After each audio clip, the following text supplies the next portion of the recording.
Mama, I don't like them. Mahinang bulong ni Victoria habang nakatingin sa mga prinsipeng nakatayo sa kanyang harapan. Huwag kang maingay dyan at baka marinig ka nila.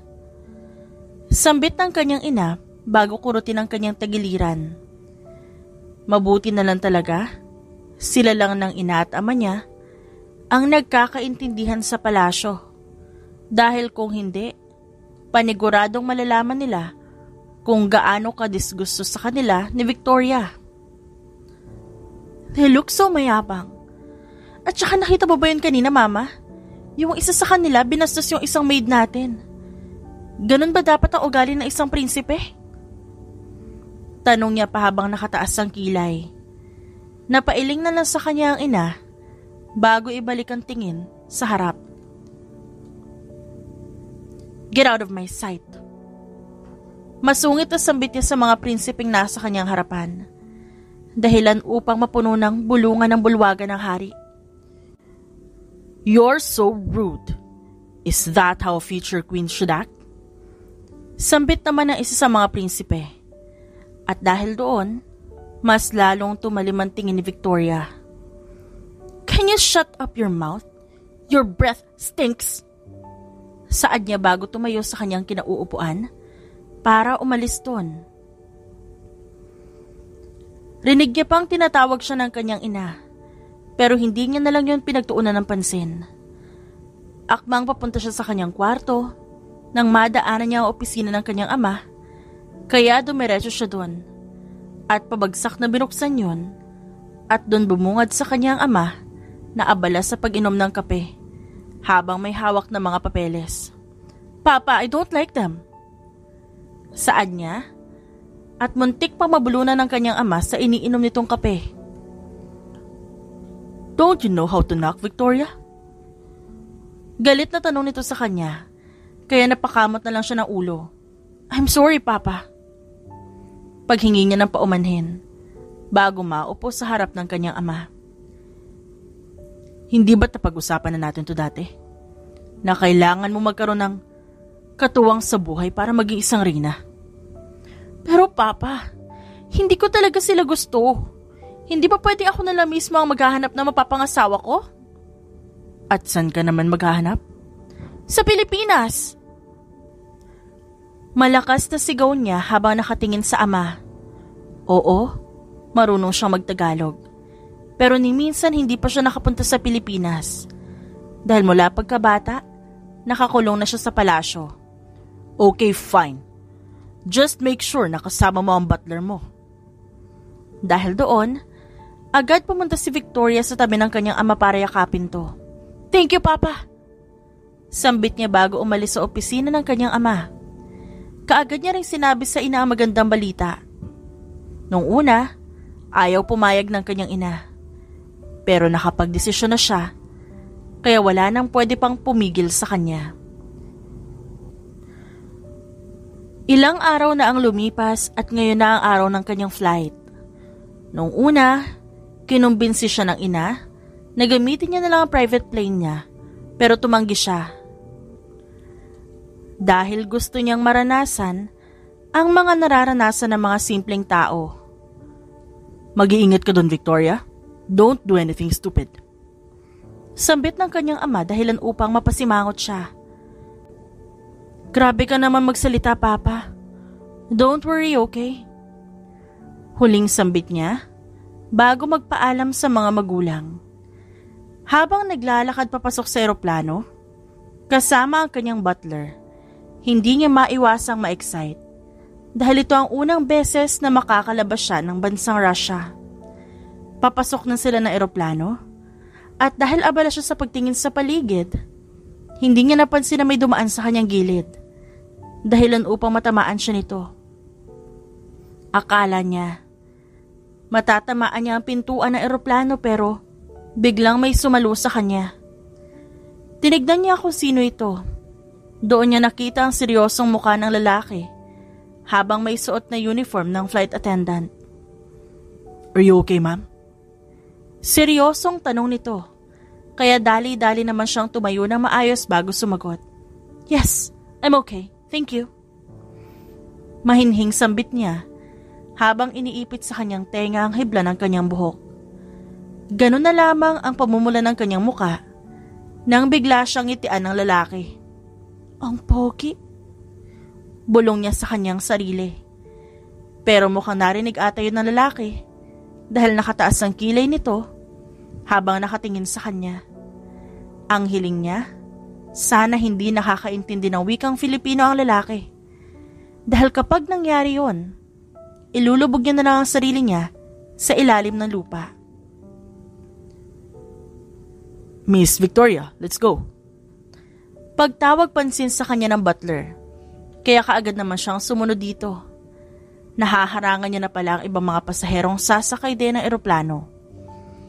Sa buong biyahe nila, nakatingin lamang siya sa lalaking flight attendant na nakaharap niya kanina. Sobrang pagkamangha ang nararamdaman niya dahil lang swabe nitong magsalita sa harap ng tao. Kahit na hindi ito nakangiti, marami pa ring babaeng nahuhumaling sa kagwapuhan nito, katulad na lamang ng mga kababaihan na malapit sa kanila. Isn't he handsome? Saad ng isang ginang na matanda. Mukhang narinig naman yon ng ibang kababaihan. Kaya nagsihagik-gikan ng mga ito. Napairap na lang siya sa hangin bago ibalik ang tingin sa harap. Pero gano'n na lamang ang kanyang gulat nang makita niya nakatingin pala sa kanya ang lalaki habang nakangisi.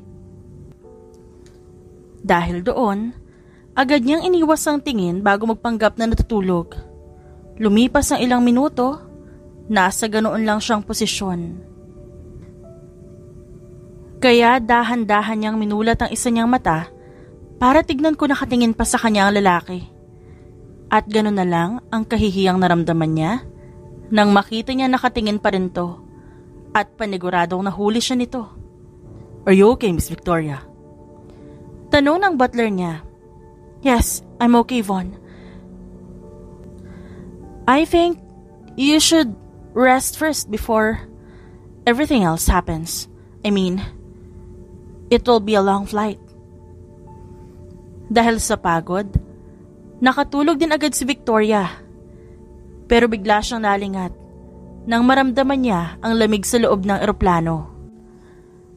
Akmang kukunin niya ang jacket niya, pero napahampas na lang siya sa kanyang noo nang maalala niyang nailagay niya nga pala sa bagahe niya ang jacket.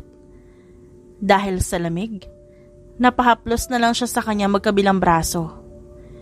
Hinintay niyang may dumaan na flight attendant sa aisle, pero kung minamalas nga naman, ay ang gwapong lalaki pa ang nasakto sa kanila. Kaya wala na siyang ibang choice kundi manghingi ng kumot doon. Excuse me, mister? Can I have a blanket, please? Nauutal na sambit niya. Imbes na magsalita ito, bigla na lang itong umalis sa kanyang harapan, kaya nainis siya. Ang sungit naman nun. Bulong niya sa sarili. Inakap niya na lang ang sarili para hindi niya maramdaman ang lamig. Abala siya sa pagtingin sa harap nang makita niya lalaki kanina na may hawak na isang blanket at tumigil ito sa kanyang mismong harapan. Napanganga na lang siya habang tinatanggap ang kumot na ibinigay nito sa kanya. Here's your blanket, ma'am. At saka hindi ho ako masungit. Ayoko lang talaga makausap ka. Sambit nito bago umalis sa kanyang harapan. Napanganga na lamang si Victoria nang marinig ang sinabi nito. Marunong ito magsalita ng Tagalog. Napataas na lang ang kilay niya dahil dito. Imbis na mainis sa lalaki, napangiti na lang siya ng malaki habang may iniisip. Makalipas ang ilang oras, nakarating sila ng Pilipinas. Habang papalapit sa pinto, unti-unti niya nang nakikita ang gwapong flight attendant. Nang siya na ang nasa harap na lalaki, hinintay niya ang sasabihin nito. Pero imbis na magsalita, umirap ito sa kanya. Dahilan upang matawa na lang siya. Habang naglalakad, nakangisi siya at mukhang napansin niya ng kanyang butler. Why are you smirking like that, Miss Victoria? I think I met my future husband. I want to marry that flight attendant as soon as possible. Sambit niya bago makalabas sa airport. Napaunat na lang si Elias nang maramdaman niya ang pagkirot ng kanyang katawan. Katatapos lang ng flight mula Russia hanggang Pilipinas. Habang naglalakad, nakita niya ang babaeng sinabihan siya ng masungit kanina. Hindi niya lang yun pinagtuunan ng pansin. At kaagad siyang sumakay ng kanyang kotse. Hindi rin nagtagal, agad siyang nakarating sa bahay ng kanyang kuya na si Ethan. Evan! Edward! Ella! May pasalubong ako! Sigaw niya. Kahit na nasa bukana pa lang siya ng pinto. Hindi rin nagtagal bumungad sa kanya ang kanyang mga pamangkin. Tito Elias! Sabay na sigaw ng tatlo bago siya yakapin ang mga ito. Hello, kiddos? Bati niya sa triplets bago guluhin ang mga buhok nito. Stop calling us kiddos. Tito, we're 15 years old na po kaya. Sambit naman ni Evan habang inaayos ito ang buhok. Parang kailan lang. Mga bata pa lang ang tatlo. Pero sa ngayon, binata at dalaga na. Agad naman siyang hinila ng tatlo papasok sa bahay. At doon niya nakita ang kanyang kuya Ethan, buhat ang bunsong anak, na nasa tabi naman ito ang asawang si Luna. Baby brother! Sigaw ng kuya niya bago iabot sa asawa nito, ang anak, bago tumakbo papunta sa kanya. Agad namang ginulo ng kanyang kuya ang kanyang buhok, kaya agad siyang lumayo sa lalaki. Ano ba kuya? Stop messing with my hair. Pilit siyang lumalayo sa kanyang kuya pero mahigpit ang pagkakahawak nito sa kanya, kaya hindi niya na binalak pang humiwalay sa lalaki. Where do you want to celebrate your birthday tomorrow? Tanong ng kuya niya sa kanya nang makaupo sila. Let's just eat dinner outside na lang siguro kuya. May trabaho pa po kasi ako. Ano ba yan? Kahit na birthday mo, nagtatrabaho ka pa rin. Pabayaan mo na ngayong kapatid mo, Ethan. Birthday niya naman kaya pagbigyan mo na siya. Sambit naman ang kanyang ate Luna, kaya kaagad niya itong kinindatan. Mukhang nakita ito ng kanyang kuya at muntik na siyang sugurin. Kawawa naman tong kapatid kong to. 30 na siya bukas, hanggang ngayon wala pa rin girlfriend. Mapang-asar na sambit ng kanyang kuya. At least hindi pa lampas sa kalendaryo ang edad ko. Abat, bastos tong batang to ah. Saad ng kanyang kuya bago siya sugurin. Sa buong araw na yun wala siyang ibang ginawa kundi makipagkulitan sa kanyang nakatatandang kapatid. Ang kaninang sayang nararamdaman niya, biglang nawala nang makita niya ang taong tumatawag sa kanya. Agad siyang lumayo sa kuya niya bago sagutin to. Hello ma'am. Hindi pa man natatapos ang kanyang sasabihin nang biglang magsalita ang kanyang ina. Me and my kumare will meet later. They are with their daughters. Pumili ka sa kanila kung sino ang gusto mong mapangasawa. Striktong sambit nito. Napahilot na lang siya ng kanyang noo nang mag-umpisa na naman ang kanyang ina. But mom, no buts, Elias. Huwag mong subukang gumaya sa kuya mo na hindi ako sinusunod. Kung ayaw mo magkaproblema tayo, sundin mo ang inuutos ko. Hindi na siya nakapagsalita pa dahil naputol na ang linya ng tawag. Napasabunot na lang siya ng kanyang buhok. Hindi alam ang gagawin. Nasasakal na siya sa pangongontrol sa kanya ng ina. Kundi lang siya sana naaawa, baka matagal niya na rin iniwan to. Katulad ng ginawa ng kanyang kuya, kung may lakas lang sana siya ng loob. Maya-maya rin kaagad siyang bumalik sa loob dahil ayaw niya namang maghinala sa kanya ang kuya niya. Kahit anong pilit niya, hindi na maibabalik pa sa kanyang mukha ang tamis ng ngiti niya kanina. Mukhang napansin ito ng triplets, kaya inaya siya ng mga ito na manood ng comedy movie. At mukhang gumana naman yon dahil nakalimutan din ni Elias ang iniisip niya kahit panandalian lang. Nang oras na para umuwi, naalala niya na naman ang iniisip niya mula kanina. Nang makauwi sa bahay ng ina, kaagad siyang naligo bago dumiretso sa restaurant na tinutukoy ng kanyang ina Pagkapasok niya doon, kaagad niya nakita ang kanyang ina na nakikipagtawanan sa kumare nito. "Mom," sambit ni Elias nang makarating siya sa kinauupuan. "Nandito ka na pala, Elias. Mga kumare ko nga pala at ang mga anak nila." Ganoon na lamang ang pagkailang na nararamdaman ni Elias dahil nakatingin sa kanya ang lahat. Ang mga ibang anak naman ng kumare ng nanay niya, napakalagkit ng tingin sa kanya. Nang iikot niya ang kanyang paningin, doon niya lang napansin na nag-iisa lang siyang lalaki. Mukhang balak talaga ng kanyang ina na hanapan siya ng babaeng irereto sa kanya. "Maupo ka na, Elias. Ipapakilala ko sa iyo ang mga anak ng kumari ko. Siguraduhin mo makakapili ka ng mapapangasawa mo sa kanila. 30 ka na kaya dapat mag-asawa ka na." Dahil doon, nagtawanan ng lahat, dahilan upang mapayuko siya. Oo, 30 anyos na siya. Pero wala pa sa isip niya mag-asawa. Gusto niya munang enjoyin ang buhay niya kasama ang kanyang kuya at ang mga pamangkin niya. "Hindi naman siguro kaagad mapapagod tong anak mo sa kama kapag ako ang kasama, tita. Ang tanda na kasi." Sambit ng babaeng nasa harapan niya, dahilan upang magtawanan silang lahat. Napataas na lang ang kilay niya sa sinabi ng babae. Hindi porket babae ito, hindi niya na ito papatulan. "Sino naman ang may sabi sa'yo na papatulan kita?" Tanong niya dahilan upang matahimik ang lahat. Ramdam niya ang sama ng tingin ng kanyang ina pero hindi niya na yun pinansin. Hindi niya hahayaan na bastusin lang siya ng ganito. "Kung babastusin niyo lang ako, mas mabuti pang umalis na ako. Ayokong magkaroon ng koneksyon sa mga babaeng katulad mo na walang respeto sa mga katulad ko." Akmang magsasalita pa ang kanyang ina, pero hindi niya na yun pinakinggan pa. Umalis na siya doon. Napahilamos na lang siya ng kanyang mukha sa inis. Akmang sasakay siya sa kotse nang maramdaman niyang kumalam ang kanyang tiyan. Wala pa pala siyang kain mula kanina, kaya binalak niyang maghanap ng malapit na 7-Eleven. Ilang minuto rin siya naglakad, hanggang sa may nakita siya, kaya dali-dali siyang pumasok doon. Habang namimili na makakain, may biglang dumaan sa kanyang tabi. Nang tignan niya ito, tila pamilyar sa kanya ang taong yun, pero hindi niya lang yun pinagtuunan ng pansin.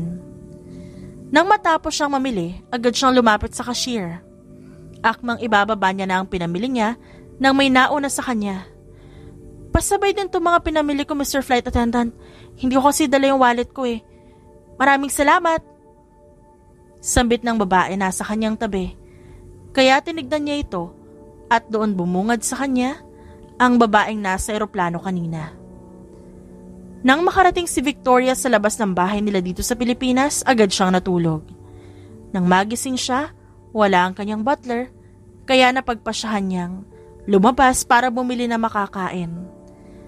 May nakita siyang 7-Eleven na malapit sa kanyang bahay, kaya napagpasyahan niyang doon na lang bumili. Akmang papasok siya doon, nang mapansin niyang nasa loob ang gwapong flight attendant na nakilala niya sa eroplano kanina. Dahil doon, bigla siyang napangisi ng malaki bago dali-daling pumasok. Pumili muna siya na makakain niya bago lumapit sa lalaki. Nang madaanan niya ang lalaki, hindi niya maiwasang mapapikit nang maamoy niya ang napakabangong amoy ng lalaki. Mabuti na lang talaga, hindi siya napansin ng lalaki kanina. Nang lumapit na ang lalaki sa cashier, dali-dali siyang pumunta doon para maunahan niya ito. "Pasabay din itong pinamili ko, Mr. Flight Attendant. Hindi ko kasi dala yung wallet ko eh. Maraming salamat." Sambit niya habang nakangiti ng malawak dito. Ang akala niya babayaran ng lalaki ang binili niya. Pero gano'n na lang ang kanyang gulat nang lumipat ang lalaki at doon ito nagbayad. Napanganga na lang siya habang pinapanood ito. Pagkatapos ito magbayad, umalis na ito. Pero bago ito tuluyang makaalis, inirapan muna siya nito. $375 po lahat, ma'am.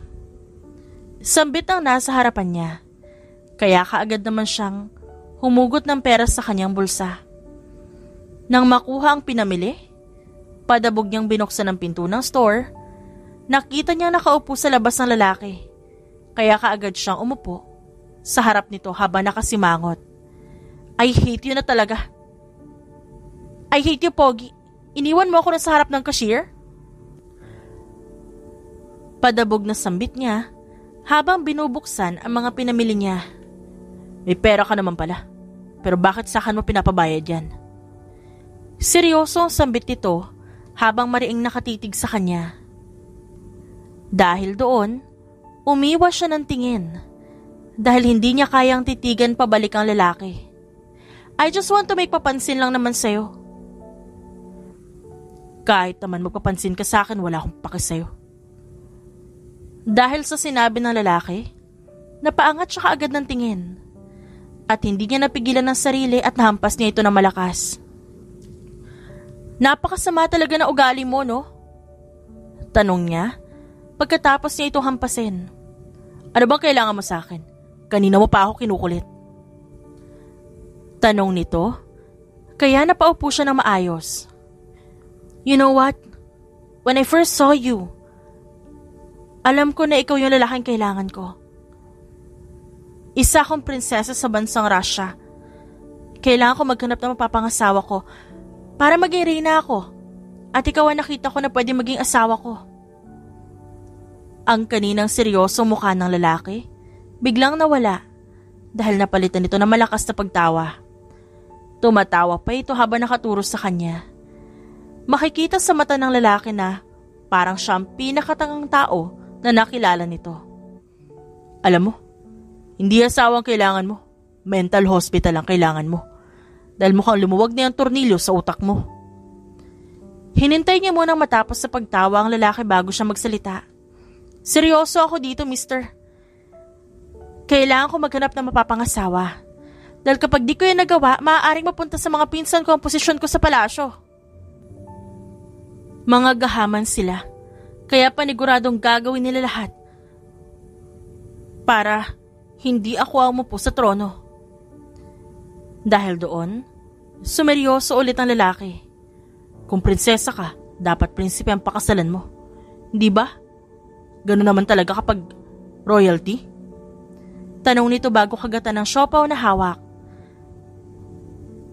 Dapat nga prinsipe ang mapapangasawa ko pero ayoko sa kanila kasi ang papangit nila. Tinaguri ang mga prinsipe pero ang babaho ng hininga? Sambit niya. Dahilan upang mabulunan ng lalaking kausap niya. Kaagad niya naman binuksan ang kanyang tubig para maibigay yun sa lalaki. Mabuti na lang, hindi niya pa yun nainuman. Nang mabuksan ng tubig, agad niya yung inabot sa lalaki. At mabuti naman tinanggap nito yon. Maraming salamat. Hindi ko talaga kinaya yung sinabi mo sa mga prinsipeng galing sa bansa mo. Habang sinasabi yon ng lalaki, hindi pa rin tumatigil sa pagtawa. Kaya napangiti na lang si Victoria. Hindi niya ipagkakaila na napakagwapo talaga nito. Kaya ang daming babae kanina sa eroplano ang nagkakandara pa sa lalaki. Dahil sa mukha nito. Mas mabuti pang kunan mo na lang na litrato ang mukha ko kaysa titigan mo ng ganyan. Naiilang kasi ako. Nakangising sambit ng lalaki habang nakatingin sa kanya. I can't help it. Ang gwapo mo kasi.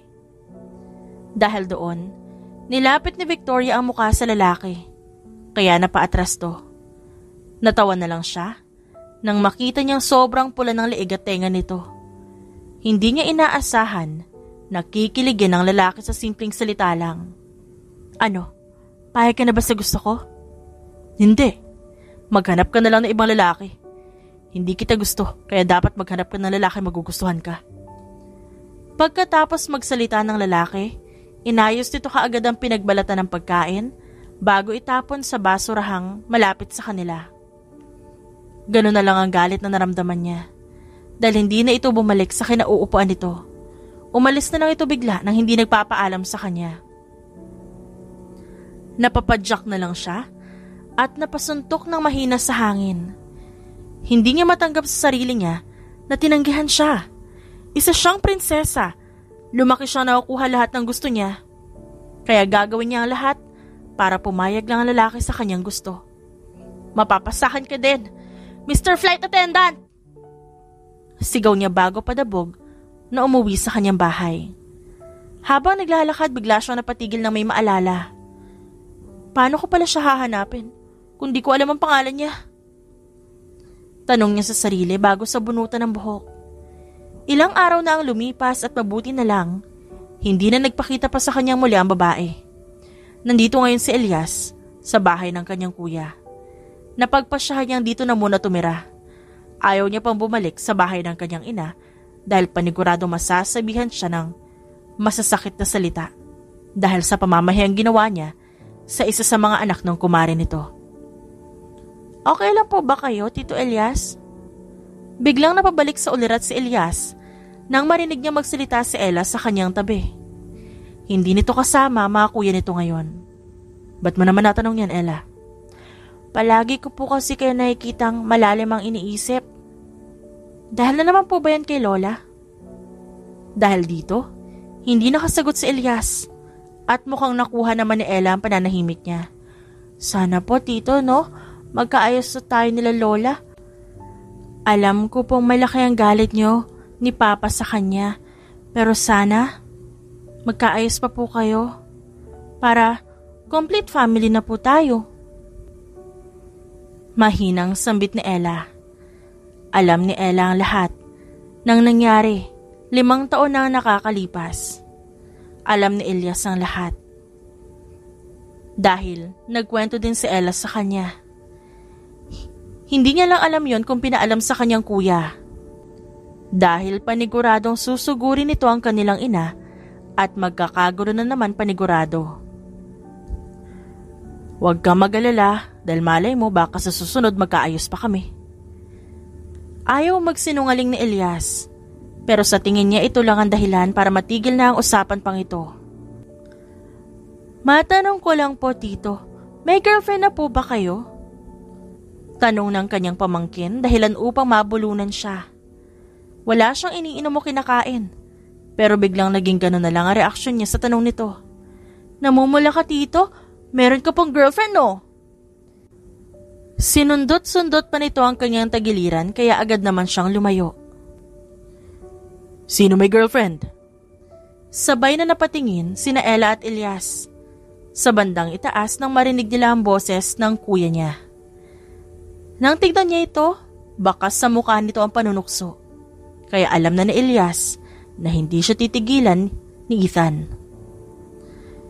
Si Tito Elias, Papa may girlfriend na! Sigaw na Ella. Akmang aabutin niya ang bata pero agad ito nakatayo at nagtago sa likod ng ama.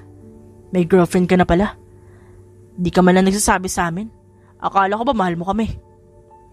Madramang tanong ng kanyang kuya habang umaaktong nasasaktan nito. Napairap na lang siya sa hangin dahil umaandar na naman ang pagiging abnormal nito. Hindi talaga niya alam kung paano ito natitiis ng ate Luna niya. Tumigil ka nga dyan, kuya. Wala akong girlfriend kaya wag kang OA dyan. Sambit niya. Dahilan upang mapatayo na maayos si Ethan. Dahil doon, mahina nitong kinurot ang anak na nasa tabi nito. Ikaw, Ella, ba't ka nagkakalat ng fake news? Umasa pa man din ako. Akala ko magkakaroon ako ng pamangkin sa Tito Elias mo. Girlfriend nga, wala ako, anak pa kaya? Saad niya bago sugurin ng kuya. Akmang hahablutin niya ang nakatatandang kapatid. Pero bigla itong tumalon sa hagdan. Isusumbong kita kay Ate Luna, kuya. Sasabihin ko tumalon ka na naman sa hagdan.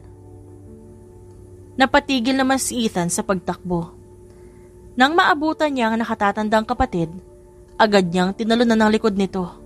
Kaya nagsimula na naman ang rambulan. Imbis na awatin sila ni Ella, tumawa pa ito. Habang nag-aaway, may narinig silang tunog ng doorbell. Pero hindi nila yon pinagtuunan ng pansin. Nakita ni Elias na lumabas si Ella para tignan kung sino ang nagdo-doorbell. Bitaw na kuya, ang sakit mo manuntok! Sigaw ni Elias habang sinasabunutan ng kanyang kuya. Tarantado ka, bitawan mo yung buhok ko, Elias. Baka di kita matansya. Akmang susuntukin siya nito, pero bigla na lang sila natigil nang sumigaw bigla si Ella. Tito Elias, may tao sa labas, girlfriend mo daw! Sigaw ni Ella. Wala akong girlfriend, Ella. Sagot niya, pagkatapos sila magkatinginan ni Ethan. Sabi niya, girlfriend mo raw siya. Kapag di ka raw naniwala, sabihin ko lang daw sa'yo na taga-Russia siya. Napatigil si Elias sa kanyang pag-aayos ng damit. Dahil sa kanyang narinig, agad siyang tumakbo palabas. Rinig niya pang tinatawag siya ng kanyang kuya. Nang makarating siya sa malaking gate ng bahay ng kanyang kuya, doon niya nakita ang babaeng tinutukoy ni Ella. Hello, Mr. Flight Attendant. Bati nito sa kanya habang may malawak ng ngiti. Dahil doon, agad niyang hinawakan ang braso ng babae. At mahina itong hinila palayo ng bahay ng kanyang kuya. Anong ginagawa mo dito? Gusto ko lang sanang itanong sa'yo kung pumayag ka na ba sa gusto ko. Napapikit na lang siya ng mariin sa sinabi ng babae. Akala niya, tinigilan na siya nito, pero mukhang nagkakamali siya. Ano ba ang hindi mo maintindihan sa salitang ayoko? At saka paano mo nalaman ang bahay ng kuya ko? Tanong niya, dahilan upang mapanguso na lang ang babae. Napatingin pa doon ang lalaki pero agad niyang nilipat ang mata sa kanyang kausap. Hindi ba, sinabi ko sa'yo ikaw talaga ang gusto ko mapangasawa at saka prinsesa ako. Kaya nakukuha ko lahat ng gusto ko at makukuha kita dahil ikaw, gusto kita. Dahil doon, napaseryoso si Elias. Hindi niya nagustuhan ang sinabi ng babae. Oo, prinsesa ka. Pero wala ka sa bansa mo. Kung gusto mo masunod lahat ng gusto mo, bumalik ka kung saan ka nang galing. Hindi ako isang bagay na isang sabi mo lang mapapasayo na. Ang mabuti pa umalis ka na sa harapan ko bago pa uminit ang ulo ko sa'yo at makapagsabi pa ako ng masasamang salita. Sambit niya, nawala naman ang matamis ng ngiti sa labi nito. Akmang babalik na siya sa bahay ng kuya niya, pero hinila siya ng babae kaya napatingin siya dito. Sige, hindi mo na kita pipilitin ngayon, pero pinapangako ko na mapapasakin ka sa ayaw mo man o sa gusto. Akin ka na mula nung nakita kita sa eroplanong yan, Elias. Akmang aalis na sana ang babae, nang may biglang magsalita sa kanyang likod. Elias? Anong ginagawa niyo ng kaibigan niyo dito sa labas? Ba't di mo na kayo pumasok? Sabay silang napatingin sa babae sa kanyang likod. At doon niya nakita ang asawa ng kanyang kuya kasama sina Edward at Evan. Akmang aangal pa sana siya sa gusto ng ate Luna niya. Pero hindi yun natuloy nang biglang magsalita ang babae. Talaga po? Ang sabi po kasi ni Elias, bawal kaming pumasok sa loob ng bahay. Sambit naman ng babae na si Victoria. At nakuha pa nitong umangkla sa kanyang braso. Oo, kaya halika na. Pumasok na tayo, sakto. Magluluto pala ako na makakain namin. Kaya dito ka na rin kumain. Sambit ni Luna. Habang naglalakad sila papasok sa bahay, nasa likod lamang siya ng dalawang babae. Si Edward at Eva naman, nasa kanyang tabi, habang may nanunuksong tingin. Ikaw, Tito Elias, ha? Di ka nagsasabi may girlfriend ka na pala. Nakangising sambit ni Evan, kaya kaagad niyang pinulupot ang braso sa liig ng bata. Kahit kailan talaga napaka-chismoso mo. Nang malapit na sa bahay, nahuli niyang sumisilip mula sa gate ang kanyang kuya Ethan, kasama na rin ang anak nitong si Ella.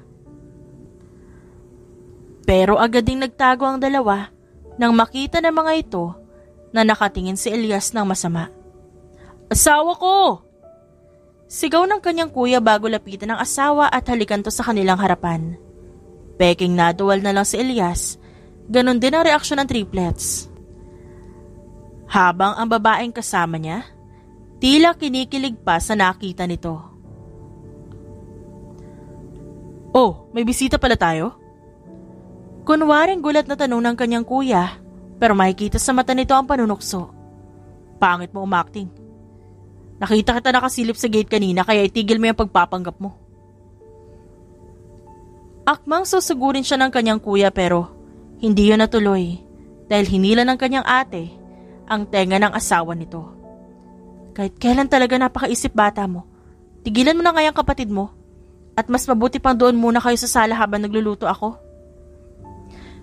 Pwede po ba akong tumulong sa pagluluto? Biglang tanong ng babae na nasa kanyang tabi. Kaya napatingin sa kanya ang lahat. Aba oo naman, halika samahan mo ako sa kusina. Sumama ka na rin sa amin, Ella, para makapag-bonding tayo. Nang makarating ang mga ito sa kusina, napabuntong hininga na lang siya. Wala palang girlfriend Sugurin ang sinungaling! Sigaw ng kanyang kuya kaya napatakbo na lang siya na mabilis dahil ayaw niyang maabutan siya ng mga ito. Pagkarating ni na Victoria sa kusina, agad na rin silang nagsimula sa pagluluto. Anong pangalan mo? Tanong ni Luna sa kanya. Victoria po. Napakaganda naman ang pangalan mo. Ako nga pala si Luna. Pwede mo kong tawaging Ate Luna. Habang to naman kasama natin, anak kong si Ella. Dahil doon napangiti si Victoria. Pwede ka bang itanong kung kaano-ano ka ni Elias? Tanong nito kaya kaagad naman yung sinagot ng babae. Boyfriend ko po si Elias. Dahil sa kanyang sinabi, napatigil ang dalawang babaeng kasama niya sa ginagawa ng mga ito. Biro lang po. Sa totoo lang po niyan, gusto ko po siya. Sa ngayon hindi niya pa ako girlfriend. Magiging pa lang. Dahil sa kanyang sinabi, sabay silang natawa. Huwag kang mag-alala. Tutulungan kita para magustuhan ka pabalik ni Elias. Alam namin lahat ni Ella ang gusto ng lalaking yun. Kaya sasabihin namin sa iyo para maging tulong na namin. Napangiti na lamang si Victoria. Hindi niya inaasahan na handa siyang tulungan ng Ate Luna niya. Abala sila sa pagluluto nang may marinig silang bagay na nahulog mula sa labas ng kusina. Akmang titignan niya yon pero pinigilan siya ni Ella. Huwag kang mag-alala, Tita Victoria. Nagkakagulo lang yung mga yan. Si Papa at Tito lalo. Nakangiting sambit nito dahilan upang mapatitig siya sa bata. Nang mapansin to ni Ella, biglang nawala ang ngiti sa mukha nito at napayoko na tila nahihiya. Ayos lang po ba natawagin ko kayong tita? Nahihiyang tanong nito kaya agad niya namang ginulo ang buhok ng bata. Oo naman. Masiglang sambit niya bago ipagpatuloy ang kaninang ginagawa. Sa buong oras ng pagluluto nila, wala silang ibang ginawa kundi magtawanan. Ilang beses silang narinig na may nahulog mula sa labas ng kusina. Victoria, pwede ba kita utusan? Pasabi sana kina Elias na ihanda na yung hapagkainan. Saad ni Luna, kaya dali-dali naman siyang sumunod. Nang makalabas si Victoria sa kusina, biglang nawala ang ngiti sa kanyang mukha na makita niya kung gaano kagulo ang sala. Nakita niya nakahiga ang 4 na lalaki sa gitna, habang punit-punit pa ang mga damit nito. Kaagad namang lumapit si Victoria doon. At una niya nakita si Elias na puro sugat ang muka. Elias, pinapasabi pala ni Ate Luna na paayos na raw na hapagkainan. Dahil kakain na tayo pero mukhang hindi lang hapagkainan niyo ang aayusin. Sambit niya habang iniikot sa paligid ang tingin. Dahil sa kanyang sinabi, agad na patayo ang kuya ni Elias kasama ang 2 anak nito. Patay tayo nito sa nanay niyo. Saad ni Ethan habang nagkakamot ng ulo. Kasalanan mo talaga to, Papa eh. Sambit ng bata bago mag-umpisang maglinis. Si Elias na lang ang natitirang nakahiga.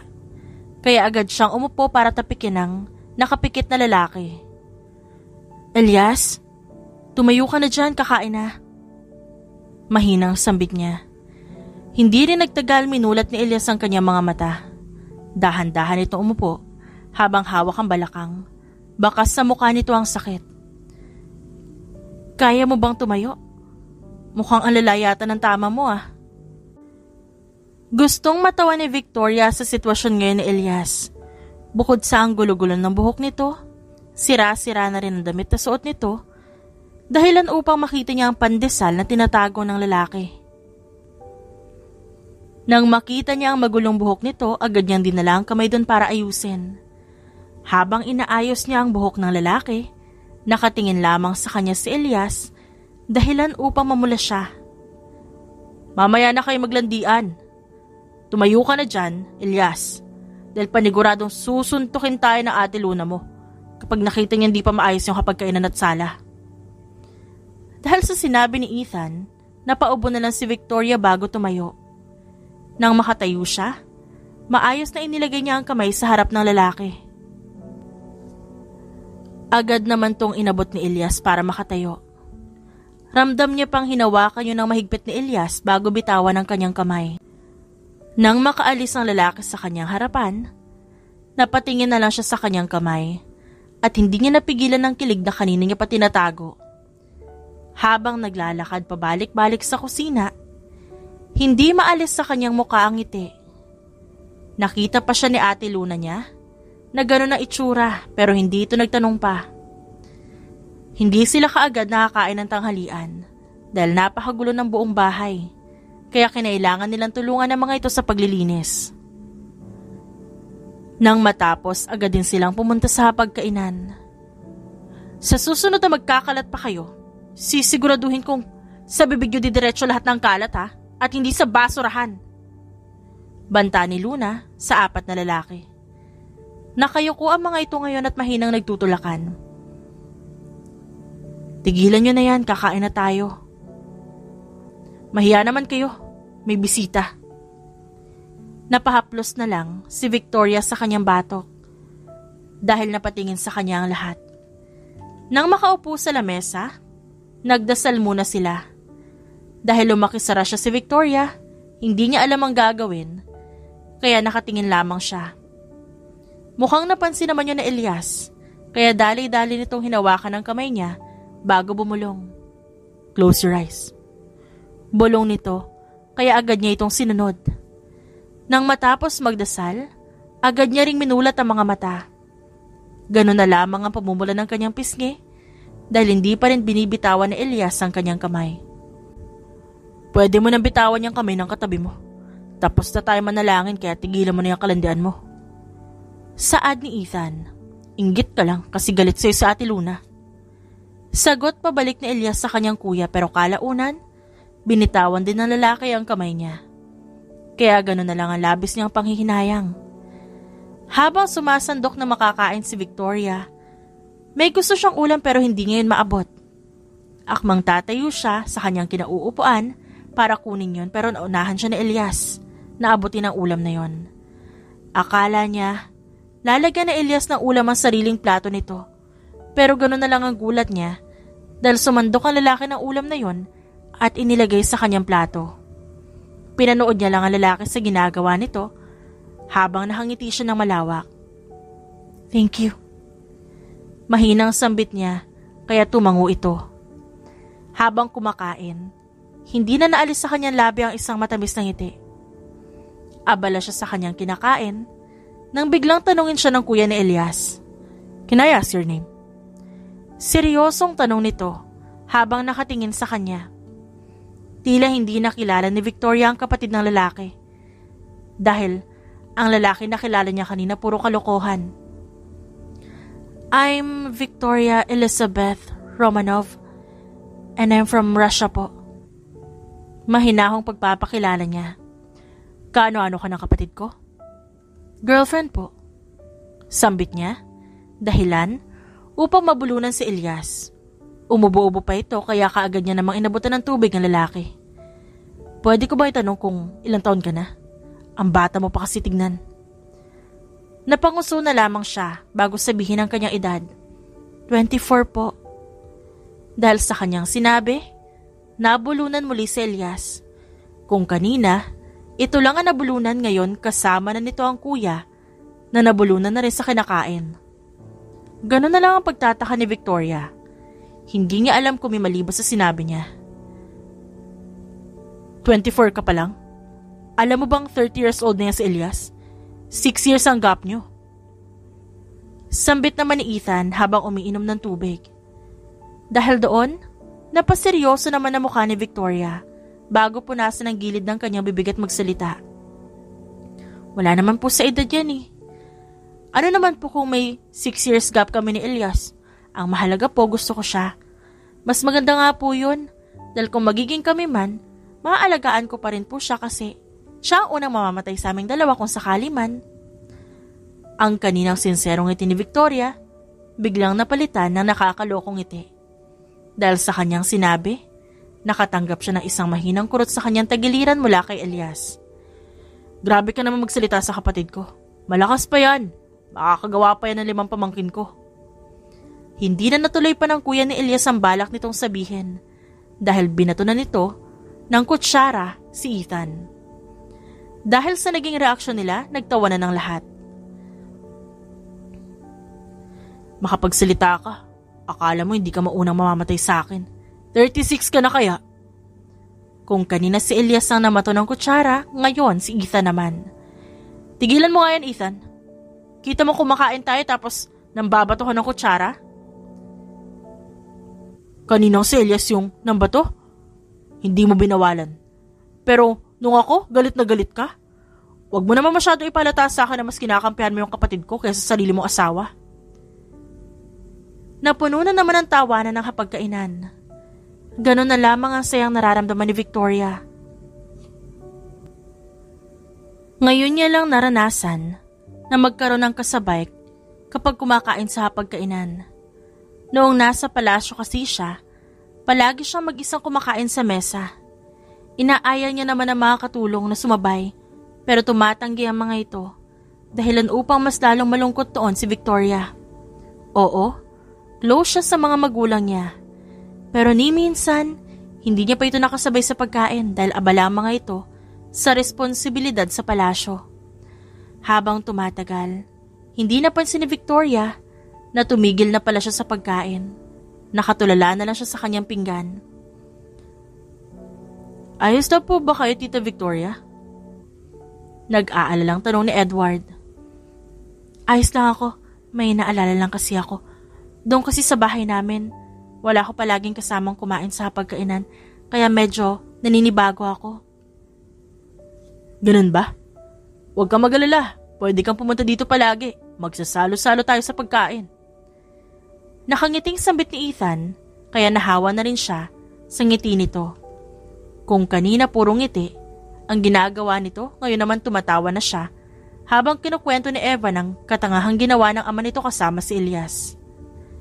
Abala sila sa pagkukwentuhan nang biglang dumating ang isa sa mga katulong habang may bitbit na bata. Sa tingin niya, anak yun ni Luna dahil sa kanya nito inabot ang bata. Ganun na lang ang paglawak ng kanyang ngiti nang makita niya ang buong mukha ng bata. Napakaliit na mukha nito, sa tingin niya mas malaki pa ang palad niya. Gusto mo ba siyang buhatin, Victoria? Tanong ni Luna. Pwede po ba? Nag-aalalang tanong niya. Baka kasi kapag hinawakan niya ang bata, bigla itong mahulog mula sa kanyang bisig. Iiyak na lang siya na malakas kapag nangyari yon. Oo naman. Pwede mo siyang hawakan basta magdahan-dahan ka lang. Isipin mo, practice mo na rin to. Hindi naintindihan ni Victoria ang huling sinambit ni Ethan, pero tila ba nang aasar yon. Nang mailagay sa kanyang bisig ang bata, ganun na lang ang tuwa niya. Dahil saktong pagkaabot sa kanya ng bata, biglang bumukas ang mata nito at biglang tumawa. Hello, baby! Mahinang sambit niya bago abutin ang maliit na kamay ng bata. Kakaibang sayang nararamdaman ngayon ni Victoria habang buhat-buhat niya ito. Tignan mo, Elias! Napaka-cute ng pamangkin mo! Nang makalapit siya sa lalaki, kinuha naman ito ang bata na nasa kanyang bisig. Nang tignan niya si Elias, mukhang tatay na talaga ito. Mukha kayo isang pamilya. Saad ni Ethan, kaya sabay silang namula ng lalaki. Sa buong oras na yun nasa bata ang atensyon ni Victoria. Habang tinitignan ng bata, may biglang humila sa braso niya at si Elias yon. Mahinang hinila siya ni Elias palayo doon kaya dali-dali siyang sumunod. May kailangan ka ba, Elias? Tanong niya sa lalaki. Pumapayag na ako. Sambit nito dahilan upang magtaka siya. Pumapayag saan? Sa gusto mo? Pumapayag na ako maging asawa mo para maging reyna ka. Pero may kondisyon tayo. Maghihiwalay tayo kapag nakuha mo na yung hinahangad mong posisyon. Sambit nito habang nakatingin sa kanya ng mariin. Imbis na matuwa, tila nawala ng gana si Victoria. May parte sa kanya na ayaw niyang mangyari ang kondisyon ni Elias. Pero kung di niya naman yung tatanggapin, hindi niya makakasama si Elias ng matagal. Kahit napipilitan, tumango pa rin siya. Dahil doon nginitian siya ng lalaki bago guluhin ang kanyang buhok. Pagkatapos ng pag-uusap na yon, umuwi na rin kaagad si Victoria. Tila lantang gulay siya habang naglalakad pa uwi. Kanina sobrang saya niya, pero ngayon bigla na lang siyang nawala ng gana. Nang makarating sa bahay niya, kaagad siyang humilata sa kama. Akmang ipipikit niya ang kanyang mga mata nang biglang tumunog ang kanyang telepono.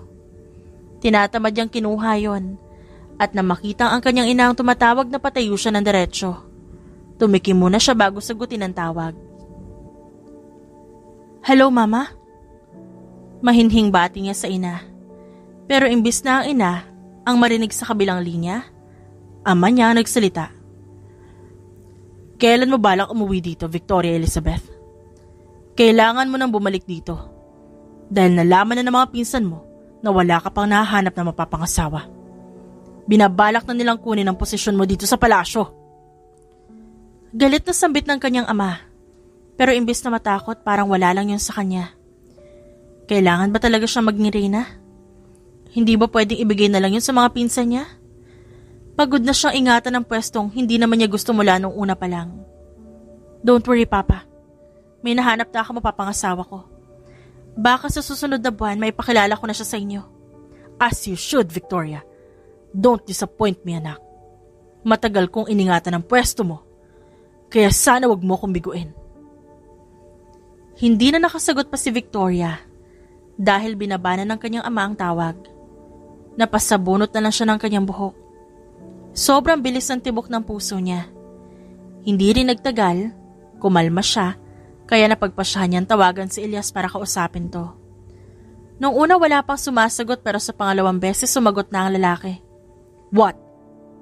Elias, kailangan natin magkita bukas. Magmula ng araw na yon, araw-araw na sila nakikita para maituro ng babae kung ano ang dapat na iakto ni Elias kapag nakaharap na niya magulang ng babae. Nandito sila ngayon sa bahay ng kuya ni Elias na si Ethan. Habang tinuturuan niya si Elias, nanonood naman ang pamilya nito. Paano mo babatiin ang mga magulang ko kapag nakita mo sila? Hello? Sambit nito. Kaya nahampas na lang ni Victoria ang stick na hawak niya kay Elias. Napahilot na lang siya sa kanyang sentido. Anong hello? Dapat, greetings, Your Majesty. Sigaw niya ulit bago hampasin ang stick ng lalaki. Aray ko naman! I forgot, okay? Take 2. Habang tinuturuan niya si Elias, hindi niya napansing nakangiti na pala siya. Masyado ba akong gwapo sa paningin mo?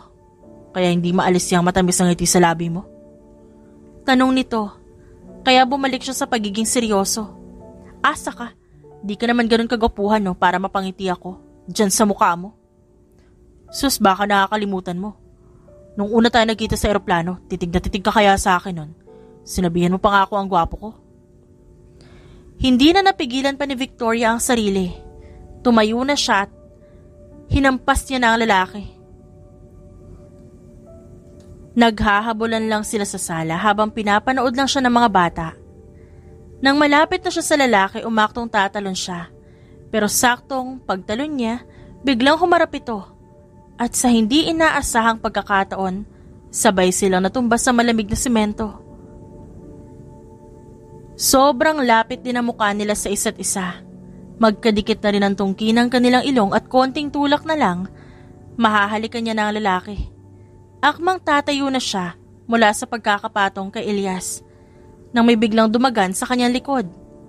Kaya nagkahalikan na silang dalawa. Parehong mulat ang mata nilang dalawa.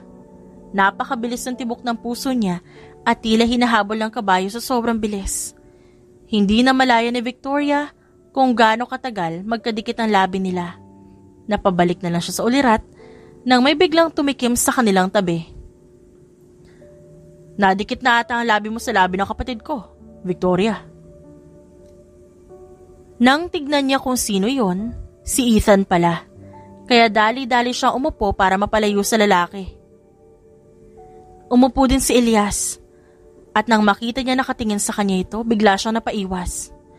Gusto na lang ni Victoria na lumubog sa kanyang kinauupuan.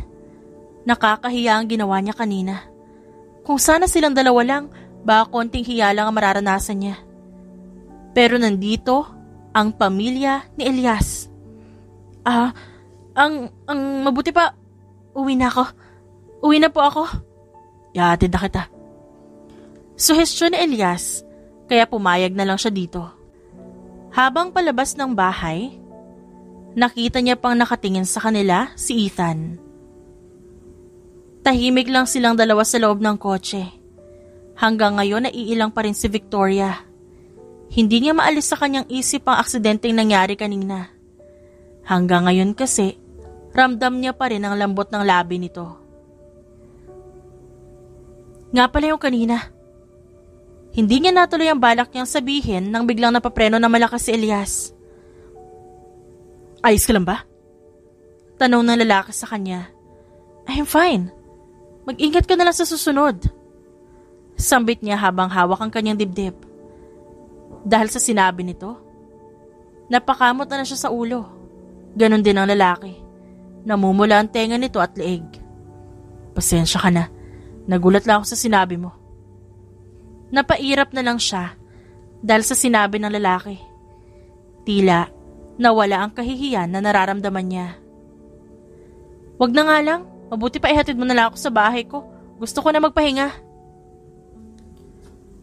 Pasensya ka na kung mahirap akong turuan. Hindi kasi ako sanay sa mga tinuturo mo. Mas sanay kasi ako sa nakagawian ko kesa sa mga tinuturo mo. Sambit ni Elias at pinagpatuloy ang pagmamaneho. Natahimik si Victoria sa sinabi ni Elias. Bakit niya ba pinipilit ang lalaki na maging ganito ang ikikilos niya kung pwede naman ito magpakatotoo? Siguro natatakot siya na baka hindi pasok ang lalaki sa standards ng mga magulang niya. Natatakot siya na baka hindi nila gusto ang lalaki bilang mapapangasawa niya. At ang mas malala, pwede pa siyang hanapan ng bagong mapapangasawa. Pasensya ka na, Elias ha. Dapat hindi kita pinilit na gawin to. Ngayon ko lang na-realize na mas maganda palang magpakatotoo kaysa magpanggap. Dahil sa kanyang sinabi, inabot ng lalaki ang kamay niya. Gusto niyang bawiin ang kanyang kamay dito. Dahil baka namamawis ang kamay niya ngayon at nakakahiya yun panigurado. Basa ang kamay mo. Sambit ni Elias, kaya hinili niya pabalik ang kanyang kamay. Ito naman di mabiro. Sambit ng lalaki bago kinuha ang kamay niya at inilagay sa mukha nito. Di naman ni Victoria ang lamig ng pisngi ni Elias gamit ang kanyang kamay. Sa totoo lang, di mo na kailangan pang ituro ang mga yon kapag nagkita kami. Panigurado makikita pa lang nila ako. Gusto na nila ako agad para sa'yo. Malakas ata ang karisma ko. Napataas ang kilay niya sa sinabi ng lalaki. Mahina niya itong sinampal. Hindi niya inakalang may lahing pagka-OA pala si Elias. Ang bigat naman ng kamay mo. Pagre-reklamo nito habang nakanguso. Dahil sa hakyutan nito, hindi na napigilan ni Victoria ang kanyang sarili at kinurot niya ang labing nakanguso ni Elias. Mukha kang bibi, kakaganyan mo. Pang-aasar niya. Sa buong biyahe nila pa uwi, nag-aasaran lang sila. Hindi rin nagtagal, nakarating na sila sa kanilang destinasyon. Kaagad siyang bumaba ng kotse ng lalaki. Ang akala niya, aalis na ito, pero gano'n na lang ang kanyang gulat nang bumaba si Elias sa sasakyan nito at naglakad patungo sa kanya.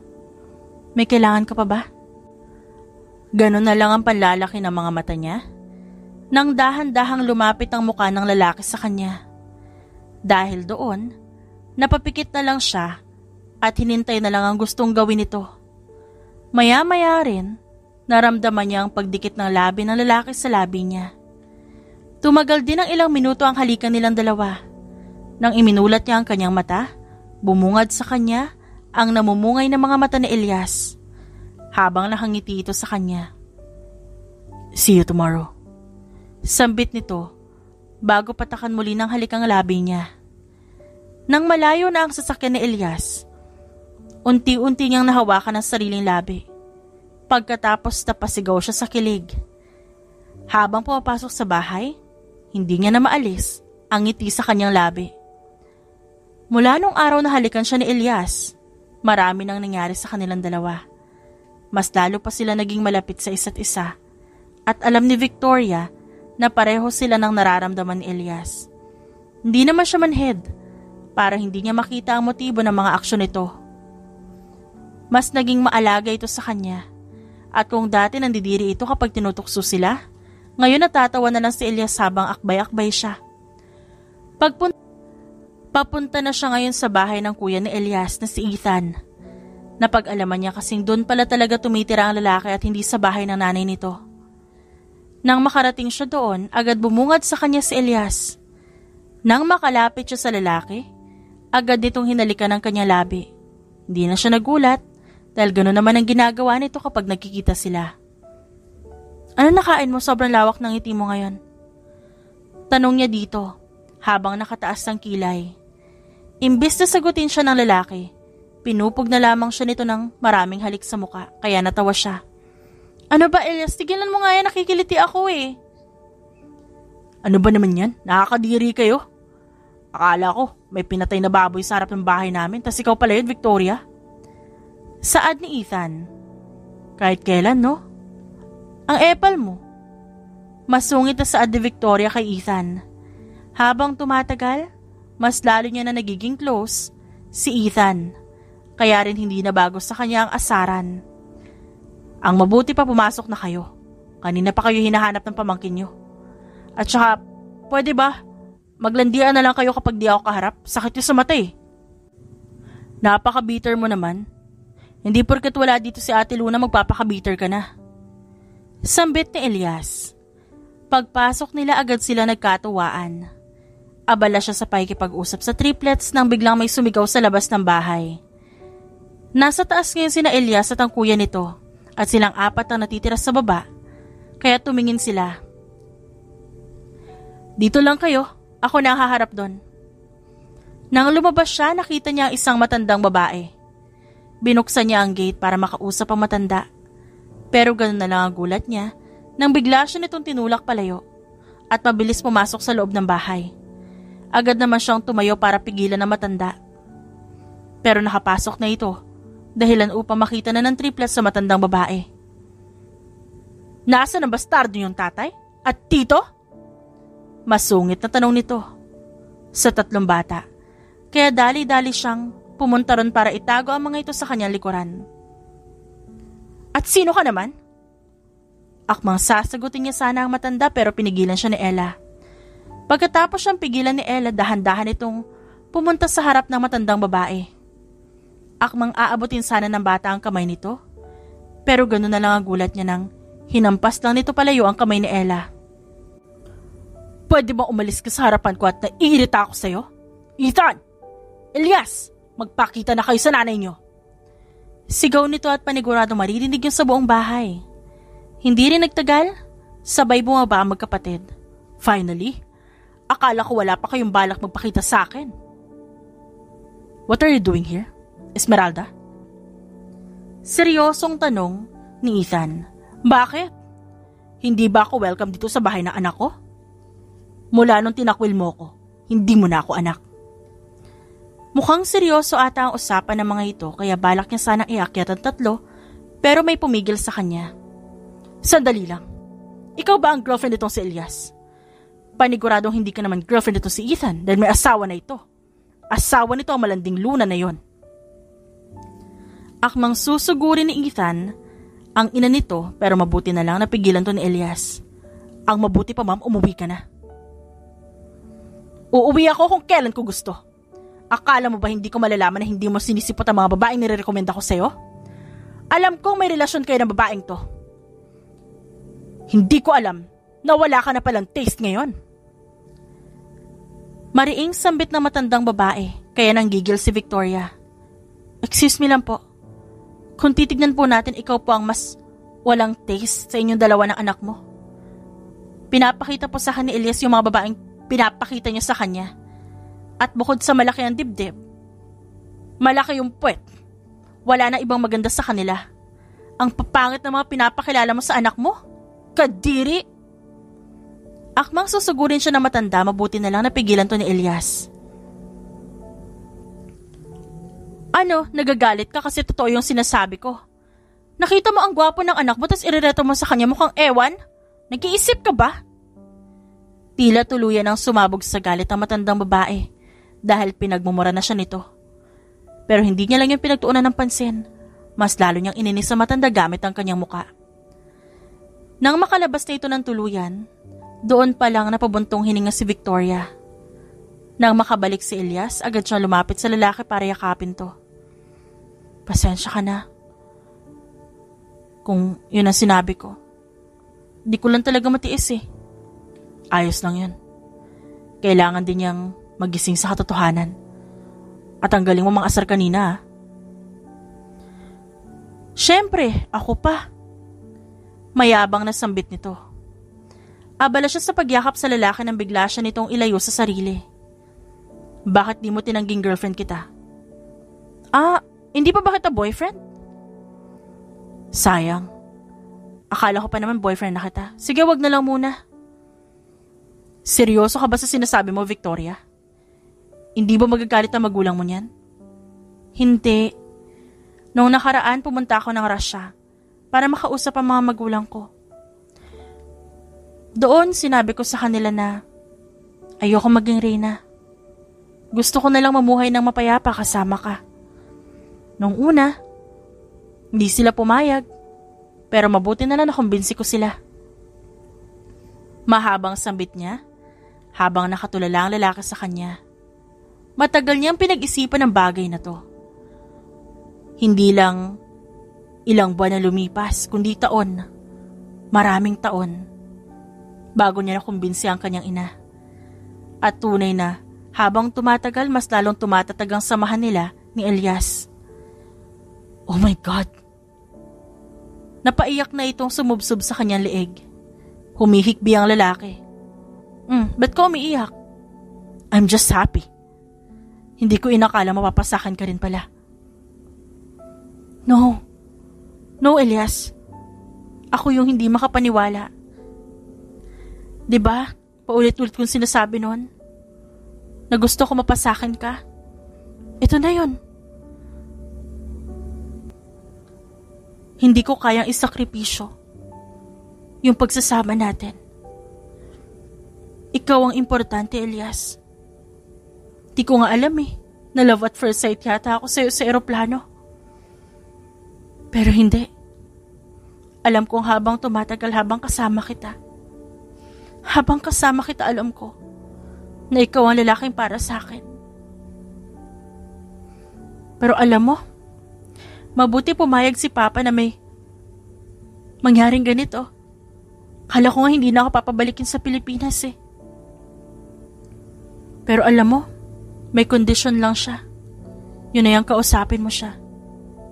Kakausapin ko naman talaga siya. Kung yun lang ang paraan para mapasakan ka ng tuluyan, gagawin ko. Nakakainis mang aminin pero talaga mahal na mahal kita, Victoria. Alam kong palaging kong sinasabi na hindi kita magugustuhan noon. Pero tignan mo naman ngayon. Kinain ko rin yung sinabi ko. Nabusog ka ba? Tumawa ang lalaki bago siya hinalikan ng mariin. Oo, mahirap para sa kanya.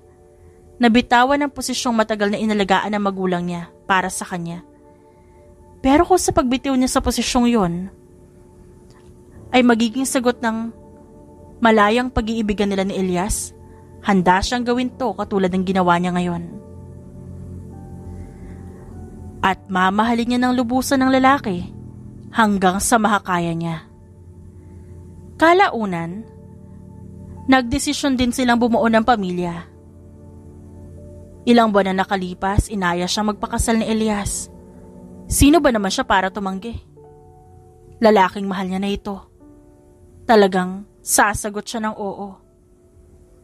At pagkatapos ng kanilang kasal, doon nila napagtanto na buntis siya.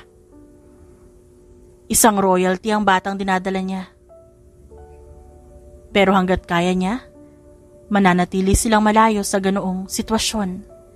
Mas gusto niyang mamuhay ng payapa at tahimik kasama si Elias. At wala na rin silang pakialam sa ina ng lalaki. Tuluyan ng tinalikuran ni Elias ang ina nito na wala ng ibang ginawa kundi mangialam. Sa ngayon ang importante kay Elias ay ang kanyang pamilya. Nais niya pa magkaroon pa ng isang anak nang sa ganon, maging malaki ang pamilyang binubuo nila ni Victoria. At napakaswerte niyang maituturing na nagustuhan siya ng isang prinsesa. Kahit nung una, sinungitan at inisnob niya ang babae. Pero laking pasasalamat niya na kinilala niya si Victoria at hindi siya nagsisisi sa lahat na nangyari sa kanila. At ngayon, gagawin niya ang lahat nang sa gayon, makuha ng kanyang prinsesang si Victoria ang happy ending na hinahangad nito. The End.